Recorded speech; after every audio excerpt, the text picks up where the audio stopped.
Evening, everybody. It's 9:35 on Sunday night, and I figured I'd wait until I saw what the futures look like, since tomorrow is basically a day off, and basically they look like nothing. Oil up 19 cents. Let's take a look at the list. Grain's not open. Oil up 22 cents.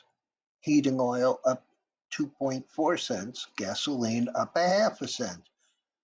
And of course, nat gas lower yet again. Gold, which opened down about $3, is currently up a half a buck. I saw the silver down about 15 cents, currently unchanged right now. This is really getting to be something that I want to be back in.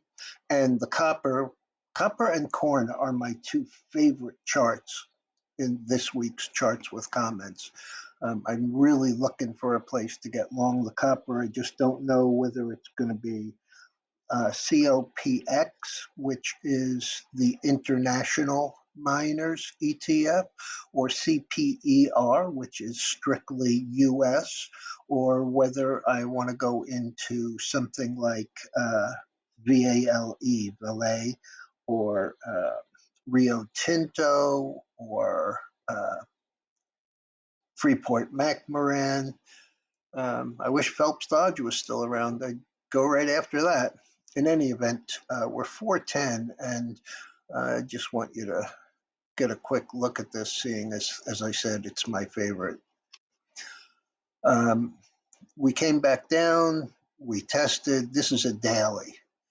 Um, so this move on Wednesday actually occurred, Thursday actually occurred overnight, and by the time we got open, we were higher, but closed near the low, so I didn't do anything. And then on Thursday, we were up 12 and a half cents. So I really like this flag. It really looks great on the daily, looks even better on the weekly.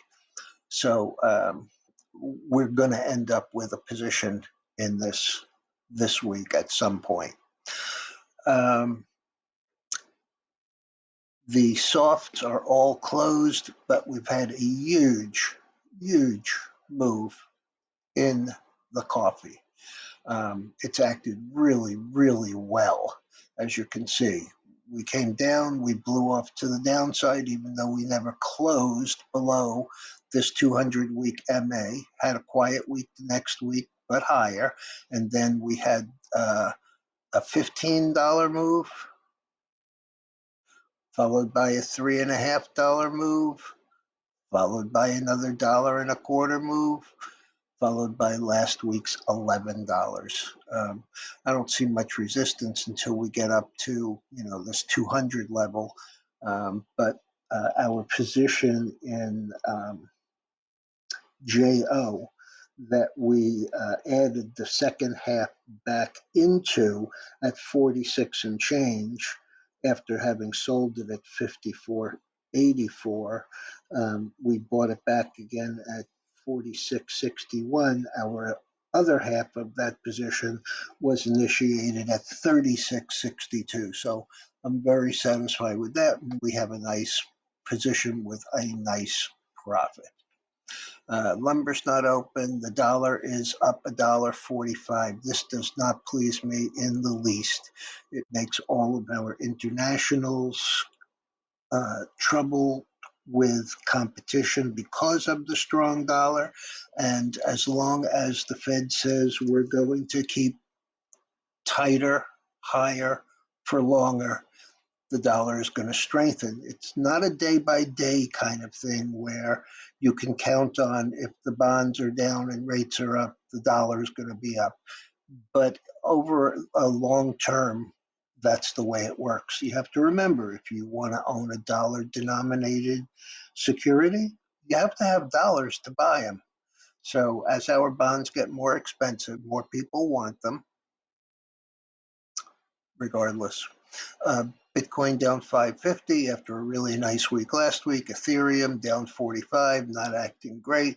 The euro's down. The only thing that's up is the Australian dollar, and I only mention that because Australia is a commodity-based economy. So that points to higher prices. As I said, the bonds are down, rates are up, and our 2-year note, well, let's look a little further in.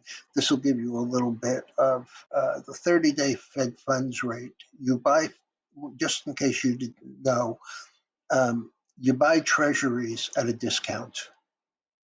In um, 30-day bills, 91-day bills, 1-year notes, 2-year notes. You buy them at a discount. So if this is selling for 95.14, that means there's a 4.86, little over 4.86, because you're buying the discount of a yield. In fact, the 1-year closed this week at 5%, up 11 basis points. So as long as the curve stays inverted and in fact gets worse, you're going to see rates higher. All right, everyone. Hope everyone had a nice weekend and has plans for tomorrow's big day off. It's finally back to almost normal temperatures here, having been in the 60s for a couple of days this week and then 20 yesterday. But I'll figure out something to do.